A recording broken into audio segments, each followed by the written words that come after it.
Hello children, ये साहित्य सागर से फर्स्ट चैप्टर आपके काव्य से कबीर दास जी का जीवन परिचय मैं बता रही हूँ।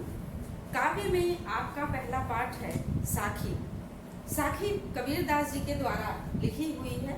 इस पर मैंने देखिए जन्म, मृत्यु, रचनाएं और उनके विषय में जो जानकारी चाहिए, जैसा कि बोर्ड में प्रश्न किया जाता है कि कवि का जीवन परिचय बताइए, तो कवि का जीवन परिचय मैंने इस पर लिखा है। आपके साहित्य सागर में जीवन परिचय दिया हुआ है, उसी के आधार पर ये है।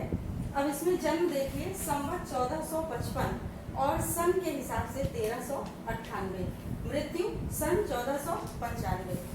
तो जन्म और मृत्यु साहित्य सागर के प्रथम पाठ में आपके दिया हुआ है, उसको देख लीजिए। कबीर दास जी भक्ति धारा के ज्ञानाश्रयी शाखा के कवि थे।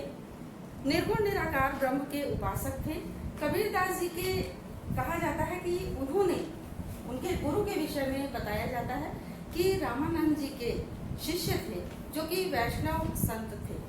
कुछ लोग इनको सूफी संत शेख तकी का भी शिष्य मानते हैं। कबीर दास जी निर्गुण निराकार ब्रह्म के उपासक थे, तो इनके दोहों में, इनकी साखियों में इस तरह के जो दोहे या पद मिलते हैं जिसमें इन्होंने ईश्वर की आराधना की है।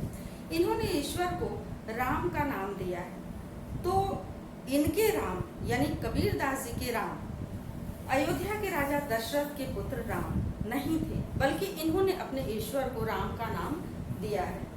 इसमें रचनाएं इनकी कबीर दास जी ने स्वयं ही कहा कि मसी कागज छुओ नहीं, कलम गही नहीं हाथ। अर्थात वो पढ़े लिखे नहीं थे, अनपढ़ थे। जहाँ भी जाते थे वहाँ की बोलियाँ, वहाँ की भाषा को ग्रहण कर लेते थे और उनको अपनी भाषा में शामिल करके जो कुछ भी दोहे या पद बनाते थे, उनके शिष्य उन दोहों को याद करते थे और उनके संग्रह को कहा जाता है कि उनके शिष्यों ने ही बीजक के रूप में प्रकाशित कराया था, जो साखी, सबद और रमैनी 3 भागों में बांटा गया है।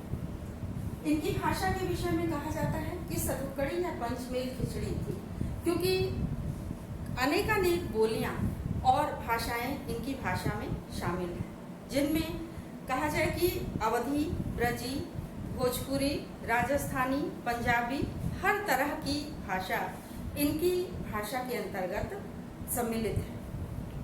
तो समाज सुधारक के रूप में कबीर दास जी का बहुत अधिक नाम है। कबीर दास जी को एक बहुत बड़ा समाज सुधारक माना जाता है, क्योंकि इन्होंने, क्योंकि ये स्वयं ही निर्गुण निराकार ब्रह्म के उपासक थे, इसलिए मूर्ति पूजा के विरोधी थे। बाह्य आडंबर जो दिखावे का भाव होता है उसके भी विरोधी थे, और बाहरी जो आडंबर और कर्मकांड हैं, कर्मकांडों का भी इन्होंने विरोध किया है। तो आपकी जो साखी पाठ है आपका, उसमें 5 दोहे दिए हुए हैं। साखी का अर्थ होता है साक्ष्य, प्रमाण। तो इन्होंने अपने दोहों में बहुत सी चीज़ों के लिए प्रमाण प्रस्तुत किया है, प्रामाणिक हैं इनके दोहे। इसमें इन्होंने पहला दोहा जो लिखा, आपकी साखी में जो पहला दोहा रखा गया है, वह है गुरु गोविंद दोऊ खड़े काको लागू पाए, बलिहारी गुरु आपनो गोविंद दियो बताए। इसमें देखिए गुरु और गोविंद, गोविंद कहा गया है ईश्वर को। गुरु और गोविंद यानी कि गुरु और ईश्वर अगर दोनों ही हमारे समक्ष उपस्थित हों तो काके लागू पाए, किसके चरण स्पर्श सर्वप्रथम करना चाहिए। कबीर दास जी कहते हैं कि यह समस्या मेरे समक्ष उपस्थित हो गई कि जब गुरु और गोविंद, गुरु और ईश्वर दोनों ही मेरे समक्ष उपस्थित हों, तो मैं सर्वप्रथम किसके चरण स्पर्श करूं। फिर उन्होंने स्वयं ही इस बात का उत्तर दिया है कि सर्वप्रथम गुरु के चरण स्पर्श करना चाहिए, क्योंकि उन्होंने ही ईश्वर के विषय में बताया है। तो उन्होंने कहा बलिहारी गुरु आपनो गोविंद दियो बताए, यानी कि सबसे पहले मैं ईश्वर के आराधना तो कर सकता हूँ, लेकिन चरण स्पर्श मैं गुरु के सबसे पहले करूँगा।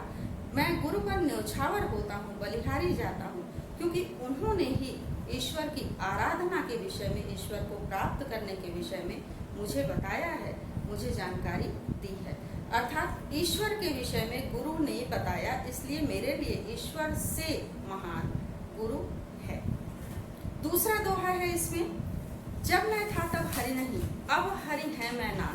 जब मैं था, मैं संस्कृत में मैं को आपने पढ़ा होगा, अहम कहा जाता। अहम यानी अहंकार। जब मेरे अंदर अहंकार का भाव था तब मैं मान के चलता था कि मैं ही सब कुछ हूँ, ईश्वर कुछ भी नहीं है। लेकिन अब हरि है मैं ना है। जब मुझे ईश्वर के शक्ति का, ईश्वर का बोध हुआ, ज्ञान हुआ, तब मेरे अंदर से अहंकार समाप्त हो गया और अब केवल मेरे अंदर ईश्वर का वास है, मेरे अंदर अहंकार नहीं है। आगे उन्होंने कहा, प्रेम गली अति सांकरी, तामे दो न समाए। प्रेम रूपी जो गली है वह इतनी सांकरी है, इतनी पतली है, इतनी तंग है कि तामे उसमें दो एक साथ नहीं समा सकते हैं। यानी अहंकार और ईश्वर दोनों एक साथ प्रेम की गली में नहीं समा सकते हैं। अर्थात हमारे हृदय में अगर प्रेम का भाव भरा है तो ईश्वर ही उसमें समा सकते हैं, हम अहंकार को उसमें समाहित नहीं होने देंगे।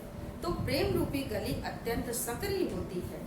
ईश्वर और अहंकार में से एक ही उसमें समा सकता है और हृदय में केवल ईश्वर को ही स्थान देना चाहिए, ऐसा उन्होंने बताया है। तीसरे दोहे में कहा गया, कांकर पाथर जोड़ के मस्जिद लई बनाए, ताचड़ मुल्ला बांग दे, क्या बहरा हुआ खुदा।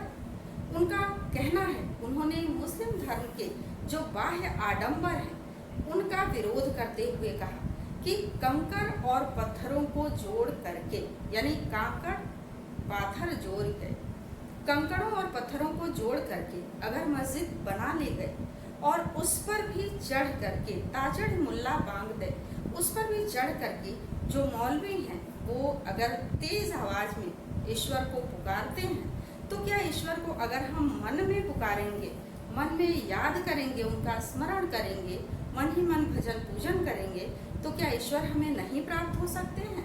अगर हम ईश्वर को मन में याद करें तब भी वो हमें प्राप्त हो सकते हैं, हमें जोर जोर से चिल्लाने की आवश्यकता नहीं है। इसी तरह से उन्होंने हिंदू धर्म के बाह्य आडंबरों पर व्यंग्य किया। उनका कहना था, पाहन पूजे हरि मिले तो मैं पूजो पहाड़। पाहन यानी कि पत्थर, हिंदू धर्म में पत्थर की पूजा होती है, तो उन्होंने इस पर प्रहार किया, कुठाराघात किया। उन्होंने कहा कि पाहन पूजने से, पत्थर को पूजने से यदि हरि मिलते हैं, ईश्वर मिलते हैं, तो मैं पूरे पहाड़ की ही पूजा करूं। कि यदि छोटे से पत्थर को पूज करके ईश्वर की प्राप्ति हो सकती है, तो पूरे पूरे पहाड़ की पूजा करने से ईश्वर आसानी से, शीघ्रता से प्राप्त हो जाएंगे। उसके बाद उन्होंने कहा कि ताते ये चाकी भली, पी सिखाए संसार। ताते उससे तो भली, उससे तो अच्छी ये चक्की है जिसका पीसा हुआ पूरा संसार खाता है। अर्थात पहले के समय में आपको पता होगा कि पत्थर से चक्की बनी हुई होती थी, उस पर गेहूं, दालें वगैरह पीसी जाती थी और उसी से पूरे परिवार का भरण पोषण होता था। तो उन्होंने इसी बात को बताया कि उससे भली तो ये चक्की है जिसका पीसा हुआ पूरा संसार खाता है। अर्थात इसमें उन्होंने कहा कि बैठ करके ईश्वर का नाम पुकारने से या पत्थर को पूजने से बेहतर है कि हम कर्मवाद के सिद्धांत पर चलें, कर्म करें। उन्होंने इसमें कर्म की प्रेरणा दी है कि बैठे न रहें, बैठकर भगवान को याद न करते रहें, बल्कि परिश्रम करते रहें, कर्म करते रहें। पांचवा दोहा है, सब धरती कागज करो, लेखन सब बन रहा है। सब धरती यानी पूरी धरती को, संपूर्ण पृथ्वी को यदि कागज के रूप में ले लिया जाए, कागज बना दिया जाए, लेखनी कहते हैं कलम को। यदि सब वनराय कहते हैं जंगलों को, यदि सारे जंगलों को काट कर उनकी लकड़ियों से कलम बना दिया जाए। फिर उन्होंने कहा कि 7 समंद की मसी करो। 7 समंद यानी कि 7 समुद्रों को यदि मसी करो, मसी कहते हैं स्याही को, इंक को, यदि 7 समुद्रों को इंक के रूप में ले लिया जाए तब भी हरि गुण लिखा न जाए। हरि के ईश्वर के गुणों का वर्णन संभव नहीं है। अर्थात ईश्वर के गुणों का वर्णन अगर करने बैठें तो हम ईश्वर के गुणों का वर्णन नहीं कर सकते हैं, क्योंकि ईश्वर के गुण अनंत हैं, उनका कोई अंत नहीं है, उनका वर्णन संभव नहीं है। अगर हम पूरी धरती को कागज बना दें, धरती पर जितने भी जंगल हैं काटकर उनकी लकड़ियों से कलम बना दें और सातों समुद्रों को स्याही के तरह से इस्तेमाल करें, तब भी ईश्वर के गुणों का वर्णन संभव नहीं है। आशा है आप लोगों को ये पांचों दोहे समझ में आ गए होंगे। अब आप इन पर आधारित जो भी प्रश्न हो उनके उत्तर आसानी से लिख सकते हैं।